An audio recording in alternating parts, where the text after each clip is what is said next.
First, let's bring in now tonight's panel, former Victorian Liberal Party President Michael Kroger and former Labor MP Michael Danby. Welcome to you both. Michael Kroger, Thank you, Sharri. Starting with you, what do you make of Penny Wong's demand that Israel leave Gaza right now, give up the fight against the terrorists who are hell-bent on destroying every single Jew and wiping out Israel?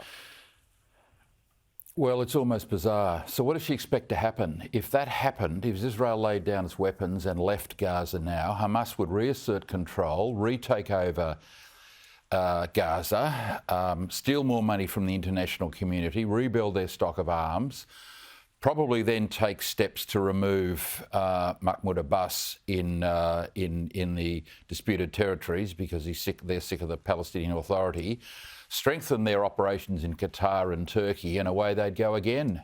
And Israel would be demonstrably less safe than it was previously. So what a totally bizarre comment from the foreign minister. And as for these calls for a Palestinian state now, Hamas would run the Palestinian state. I mean, they would have elections, presumably.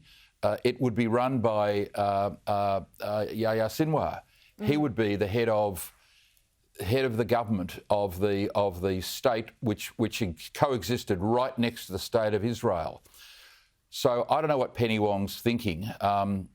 Arguably, she's done some good work in the Pacific Islands with our neighbours there. But on this issue, she has been bizarre and extreme, and that's what you get when you give the socialist left portfolios of Prime Minister, Foreign Minister and Immigration Minister. Yeah, exactly right. Michael Danby, I mean, this is your old party. You were a federal Labor MP. How different is the party that you're seeing now, their positions on foreign policy, with the governments that you were part of, the Labor governments that you were part of? Utterly different. It's almost sad to see it. I mean, Albo is relatively moderate compared to the rest of the socialist left, but Penny Wong said a few days after October 7th that Israel had a right to defend itself. It had a right to defend itself until it did. So they're doing exactly what the Americans asked. They've moved nearly 1 million people into the humanitarian zone. It's not a full-out attack on Rafah.